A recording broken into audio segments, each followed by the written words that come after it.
Bienvenue dans cette nouvelle édition du QG News. Au sommaire, le procès du putsch manqué de 2015 au Burkina Faso suspendu. Les avocats de la défense ont décidé de se retirer. Ils contestent la légalité du tribunal militaire. Mouvement des enseignants au Sénégal. Les syndicats de la profession ont observé un débrayage ce mardi 27 février et appellent désormais à une grève générale. Et la zone de libre-échange continentale mise en place en mars prochain. Il s'agit du projet phare de l'agenda 2063 de l'Union africaine. Les consommateurs devraient constater une baisse des prix sur de nombreux produits. À peine commencée, déjà suspendue. La première audience du procès du putsch manqué de 2015 au Burkina Faso n'aura duré que 4 heures. Face à une juridiction militaire qu'il qualifie d'illégale et d'inexistante, les avocats de la défense ont obtenu un premier report de 2 semaines. Reportage de notre correspondant Jean-Paul Ouedraogo. Avec 15 000 pages de dossier, 180 pour les arrêts de renvoi, la centaine de journalistes accrédités, autant d'avocats sur l'affaire et plus de 200 témoins cités, le procès du putsch manqué de 2015 a de nouveau été renvoyé à une date ultérieure. Après avoir confirmé les identités des 84 accusés, dont les généraux Diendéré et Djibril Bassolé, la défense, avant l'entame du procès proprement dit, a quitté la salle d'audience après avoir refuté en bloc la juridiction. Elle a estimé dans une question liminaire que les accusés devaient comparaître devant la chambre de jugement, ce qui n'était pas le cas. Beaucoup de débats sur est-ce que les accusés sont cités devant la juridiction conformément à la nouvelle loi ou bien s'ils ont été cités par inadvertance devant la juridiction qui était prévue dans l'ancienne loi et qui n'existe pas. Donc c'est sur ce débat que le tribunal s'est retiré pour trancher. Un autre problème posé par la défense, c'est également la qualité du président de séance. Nommé en Conseil des ministres le 22 février 2018, il est dénoncé au motif que le décret de sa nomination n'est pas encore entré en vigueur. La nouvelle loi de 2017 régissant la justice militaire dispose en effet d'un délai de 8 jours pour que sa nomination soit valide. On n'a même pas pu constituer le tribunal qui doit juger parce que, un des accusés a pris le soin de citer tous les noms de ceux qui sont plus gradés que lui, qui les empêche d'office de siéger pour le jugement. Donc l'intention est claire, ils ne veulent pas aller à un jugement. C'est ce que nous pouvons dire, mais c'est décourageant. Ce que nous voulons, c'est les questions de fond. Qui a tué les gens, qui a blessé les gens, c'est ce que nous voulons. Mais si on ne peut pas constituer déjà un tribunal, parce qu'on a mis tous les moyens pour empêcher ça, c'est décourageant. À noter que 4 des accusés ont manqué à l'appel du procès, 9 ont été déclarés fugitifs et devraient être jugés par contumace si la procédure n'avait pas été suspendue. Aucune date n'a pour l'instant été retenue pour la reprise.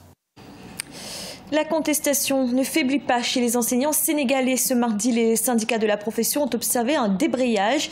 Ils demandent toujours le respect des accords signés en 2014 par le gouvernement. Ils appellent désormais à une grève générale. Cheikh Oumar Bandaogo. C'est déjà le 3e plan d'action de l'intercadre des syndicats d'enseignants du Sénégal depuis sa création il y a 1 mois. Il a débuté ce 27 février par un débrayage et se poursuit à travers une grève générale ce 28 février et le 1er mars. À la base de cette manifestation, le non-respect par le gouvernement des accords signés en 2014, mais aussi la non-satisfaction de nouvelles revendications. Concernant les lenteurs administratives, aujourd'hui, les enseignants sénégalais peuvent rester jusqu'à 5 ans sans avoir le acte de titularisation, soit l'acte de validation ou tout simplement l'acte d'avancement. Pour pouvoir bénéficier d'un arrêté d'admission définitive, arrêté qui est signé par le ministre de l'Éducation, il faut attendre 3 ou 4 ans.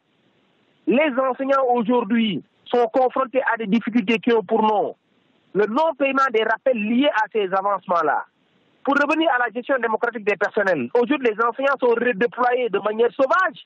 Quelqu'un peut gagner un poste à l'issue du mouvement national et se retrouver 2 semaines plus tard réaffecté sans aucune forme de procès. Du côté de l'exécutif, l'on affirme pourtant que plus de la moitié de la plateforme revendicative a déjà connu une satisfaction. Le mieux pour les enseignants est de retourner dans les classes au lieu de sacrifier nos enfants. Au risque de perdre des militants au sein de leur syndicat, aucun des dirigeants syndicalistes ne veut reculer face à ce combat. Sur 33 accords, les 19 ont été réalisés.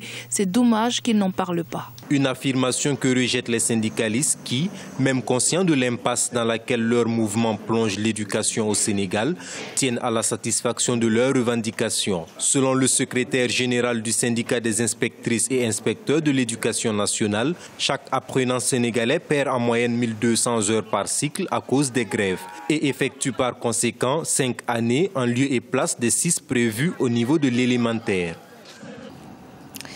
Les négociants et les fabricants africains bénéficieront prochainement d'une réduction du coût des importations sur le continent, et ce grâce au lancement de la zone de libre-échange continentale prévue en mars prochain.